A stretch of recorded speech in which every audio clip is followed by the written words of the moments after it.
امام علی رضا علیہ السلام سلسلہ امامت کے 8ویں امام ہیں۔ امام موسیٰ کاظم علیہ السلام کے بیٹے اور امام جعفر صادق کے پوتے ہیں۔ امام علی رضا علیہ السلام دینا میں پیدا ہوئے۔ امام علی رضا نے علم و حکمت، تقویٰ، پرہیزگاری، شجاعت و بہادری اپنے آباء و اجداد سے وراثت میں پائی۔ آپ نے دینی تعلیم اپنے والد امام موسیٰ کاظم علیہ السلام سے حاصل کی۔ امام علی رضا کا نام علی، لقب رضا اور کنیت ابو الحسن ہے۔ آپ سیرت میں بالکل اپنے جد امجد حضرت محمد صلی اللہ علیہ وآلہ وسلم کی مشابہ تھے۔ جب ہارون الرشید نے امام موسیٰ کاظم کو قید میں رکھ کر زہر دیا تو امام رضا اس کے بعد مدینہ میں لوگوں کو رسول پاک کے دین کی تعلیم دینے لگے۔ ہارون الرشید کی اچانک موت کے بعد اس کے 2 بیٹوں مامون اور الامین کے درمیان تخت کو لے کر لڑائی شروع ہو گئی۔ اس جنگ میں مامون الرشید جیت گیا اور نیا خلیفہ منتخب ہو گیا۔ ہارون الرشید کی موت کے بعد سے مسلمانوں نے عباسی خلافت سے تنگ آ کر بغاوت شروع کر دی۔ جب مامون الرشید تخت پر بیٹھا تو اس نے اس بغاوت کو ختم کرنے کا فیصلہ کیا۔ اس نے تمام وزیروں کو بلایا تو اسے بتایا گیا کہ تمام مسلمان امام علی رضا کی بہت عزت کرتے ہیں اور ان کی ہر بات مانتے ہیں۔ صرف امام علی رضا ہی وہ واحد ہستی ہیں جو یہ سب روک سکتے ہیں۔ مامون الرشید نے ایک سازش کے تحت امام علی رضا کی طرف اپنا خاص قاصد بھیجا اور پیغام دیا کہ اس نے امام علی رضا کو نیا ولی عہد مقرر کر دیا ہے اور ان کو خراسان بلاوا بھیجا ہے۔ امام علی رضا علیہ السلام اس کی نیت کو اچھی طرح جانتے تھے۔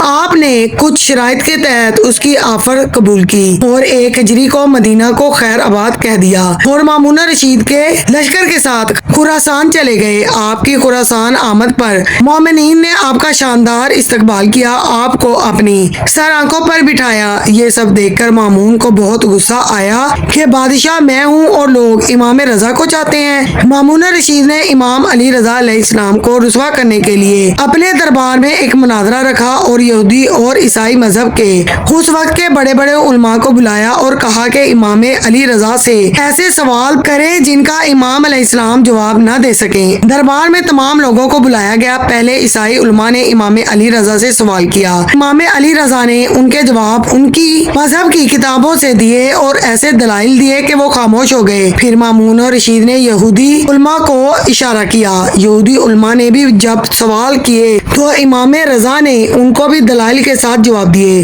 جنہیں سن کر وہ بھی خاموش ہو گئے اور کچھ بھی نہ بول سکے۔ امام رضا علیہ السلام کے ہاتھ پر اسلام قبول کرنے لگے۔ مامون الرشید کا پورا دربار امام علی رضا علیہ السلام کے نعروں اور تعریفوں سے گونج اٹھا۔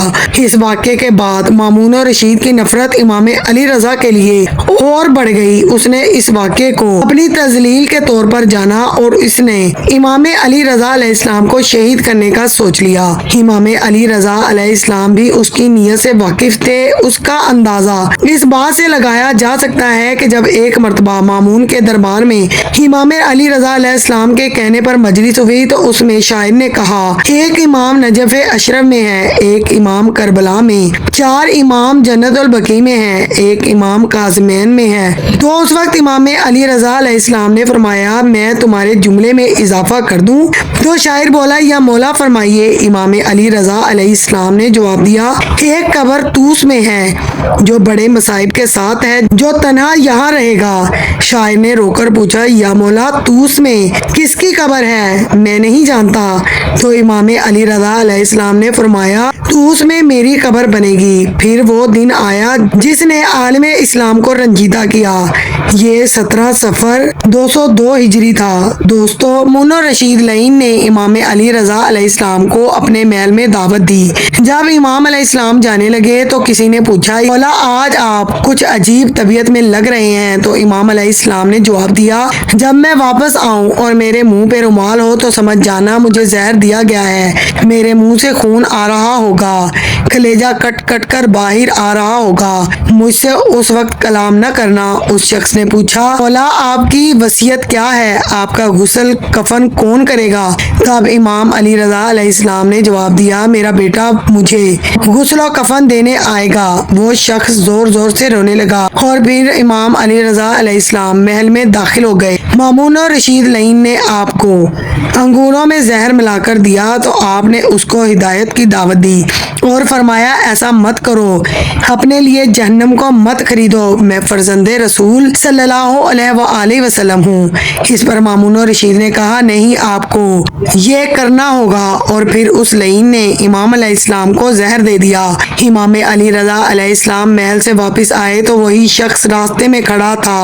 اس نے امام علیہ السلام کی حالت دیکھ کر پوچھنا چاہا تو امام علی رضا علیہ السلام نے ہاتھ بلند کیا اور اسے روک دیا۔ پھر امام علی رضا علیہ السلام کچھ لمحے کے بعد شہید ہو گئے۔ آپ علیہ السلام کو غریب الغربا بھی کہا جاتا ہے کیونکہ آپ وطن سے بہت زیادہ دور تھے، وطن سے دور شہید ہوئے، اور جب آپ شہید ہوئے تو آپ کے اہل خانہ میں سے کوئی بھی آپ کے پاس موجود نہ تھا۔ آپ کو آپ کے فرزند امام تقی علیہ السلام نے غسل و کفن دیا اور مشہد میں دفن کیا۔